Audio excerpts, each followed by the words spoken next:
Bienvenue sur Hagiographia, la chaîne qui vous fait découvrir ou redécouvrir la vie des saints à travers les chefs-d'œuvre de l'art chrétien. Une sainte dont le nom signifie lumière et dont la foi et le courage ont illuminé les ténèbres de la persécution. Aujourd'hui, découvrez l'histoire de Sainte Lucie de Syracuse, la sainte de la lumière. Nous sommes à Syracuse, en Sicile, à la fin du IIIe siècle.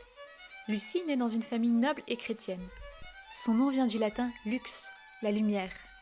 Sa mère l'avait fiancée très tôt à un noble païen. Or, Lucie souhaitait plus que tout consacrer sa virginité au Christ et avait fait vœu de chasteté. Elle plaça donc sa confiance dans le Seigneur pour qu'il la délivre d'un mariage dont la simple pensée lui faisait horreur. Un jour, sa mère Eutychia tombe gravement malade. Elle souffre d'un flux de sang, une hémorragie continue que nul médecin, nul remède ne parvient à arrêter. Depuis 4 années, cette maladie la consume. Lucie convainc sa mère de faire un pèlerinage à Catane sur le tombeau de Sainte Agathe, martyre sicilienne vénérée pour ses miracles. Le jour où elles arrivent à Catane, l'évangile lu pendant la messe raconte précisément l'histoire de l'hémorroïs, cette femme qui souffrait d'un flux de sang depuis 12 ans et qui fut guérie en touchant le manteau du Christ. Lucie, bouleversée par cette coïncidence providentielle, s'écrie « Si tu crois à cet évangile, crois aussi qu'Agathe peut obtenir la même grâce pour toi. » Elle prie avec ferveur sur le tombeau de la sainte. Pendant sa prière, Lucie entre dans un sommeil surnaturel et a un songe. Sainte Agathe lui apparaît, entourée d'anges, et lui dit « Ma sœur Lucie, vierge consacrée à Dieu, pourquoi me demandes-tu ce que tu peux toi-même accorder par ta foi ? Ta foi a guéri ta mère. Et comme je suis la gloire de Catane, toi tu seras la gloire de Syracuse. Car par toi, le Seigneur donnera à Syracuse la grâce qu'il a donnée à Catane par moi. » À l'instant même, Eutychia est guérie. Le flux de sang s'arrête complètement. Lucie demande alors à sa mère la grâce de renoncer à son mariage. Plus encore, elle demande le prix de sa dot pour la distribuer aux pauvres. Sa mère, reconnaissant du miracle et éclairée par la grâce, accepte et soutient pleinement sa fille. Elle lui dit qu'à sa mort, elle pourra utiliser tous ses biens comme bon lui semblera. Sa fille lui fait alors remarquer qu'elle obtiendra beaucoup plus de mérite si elle distribue ses biens de son vivant. Eutychia, convaincu, l'aide pour venir en aide aux nécessiteux. Mais le fiancé est conduit et furieux. Il demande à la nourrice de Lucie de rendre compte de ses agissements. Celle-ci lui répond que Lucie ayant trouvé une meilleure propriété à acheter, elle vend ses biens pour pouvoir l'acquérir.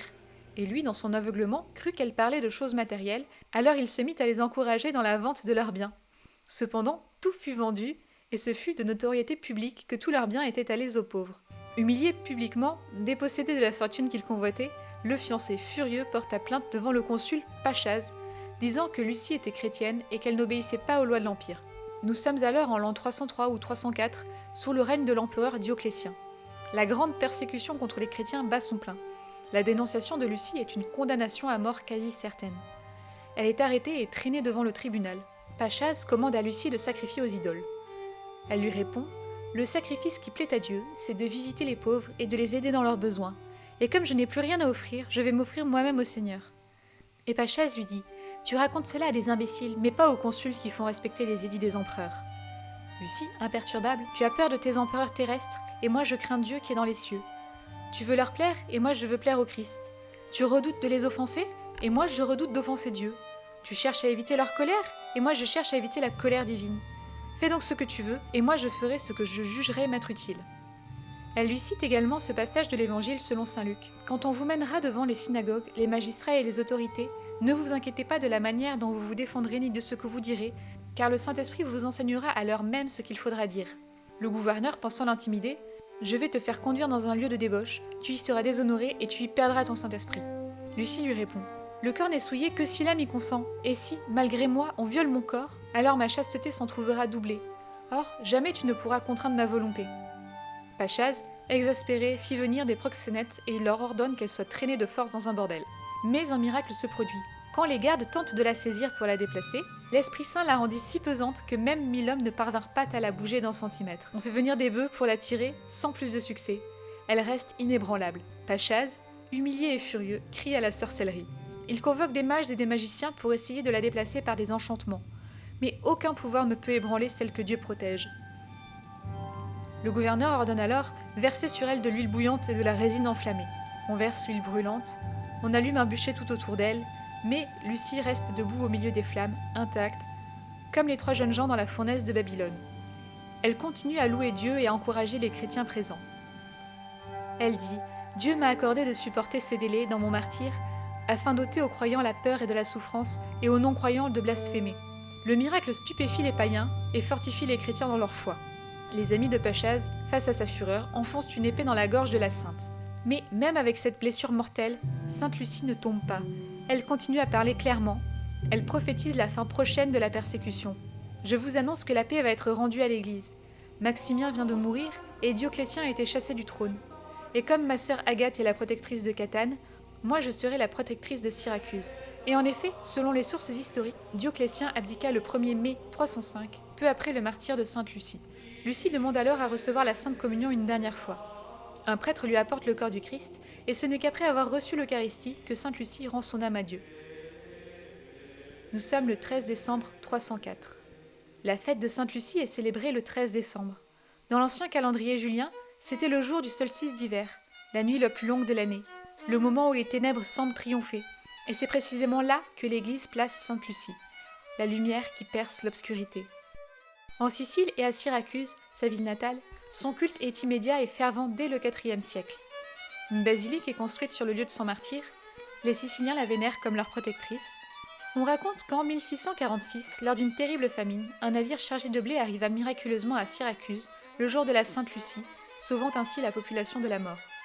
Depuis, par tradition, on ne mange pas de pain le 13 décembre, mais des plats à base de blé bouilli en mémoire de ce miracle. Son culte se répand rapidement dans tout l'Empire chrétien. Son nom apparaît dans le canon romain de la messe dès le VIe siècle, aux côtés de Sainte Agathe, Sainte Agnès et Sainte Cécile. Dans les pays nordiques, le matin du 13 décembre, une jeune fille vêtue de blanc, portant une couronne de bougies allumées, apporte la lumière et la nourriture dans l'obscurité de l'hiver. Elle incarne Sainte Lucie apportant la lumière et le pain aux chrétiens persécutés cachés dans les catacombes romaines. Le martyre de Sainte Lucie nous enseigne plusieurs leçons. Son martyre pendant la nuit la plus longue symbolise l'espérance chrétienne. Même dans les moments les plus sombres, la lumière du Christ ne peut être éteinte. Sainte Lucie a distribué sa fortune aux pauvres. Elle savait que la vraie richesse n'est pas matérielle mais spirituelle. Sa réponse au gouverneur est édifiante. « Mon corps est à ta disposition, mais mon âme t'échappera toujours. » Elle nous enseigne que la vraie liberté est intérieure. Nul ne peut nous enlever ce qui compte vraiment si nous ne le donnons pas. Sainte Lucie puise sa force dans la foi.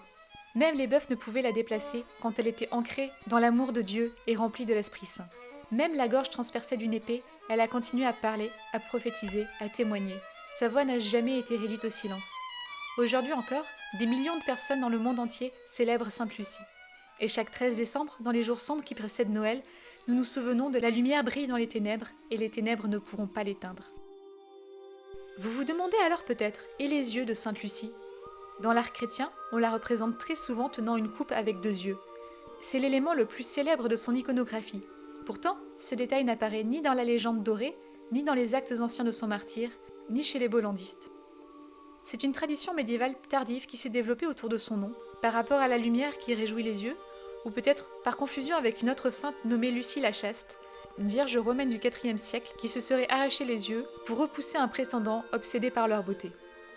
Et pour la Lucie de Syracuse, 2 versions existent. Son fiancé païen aurait été obsédé par la beauté de ses yeux, et pour retirer cette tentation et montrer que seul le Christ comptait, elle aurait arraché ses propres yeux et les lui aurait envoyés. Le miracle, ses yeux repoussèrent, encore plus beaux qu'avant. D'autres sources disent que ce sont les bourreaux qui lui arrachèrent les yeux pendant ses tortures, mais Dieu les lui rendit miraculeusement. Sainte Lucie est la patronne des aveugles et de tous ceux qui souffrent de maladies des yeux, des ophtalmologues et des opticiens. Elle nous rappelle que la foi est une lumière inextinguible, que la vraie liberté ne peut être enchaînée car elle réside dans notre âme. En cette période de l'Avent, alors que nous attendons la venue de Jésus, la lumière du monde, Sainte Lucie nous montre le chemin. Si cette vidéo vous a plu, abonnez-vous à la chaîne et activez la cloche pour découvrir la prochaine vie de saint.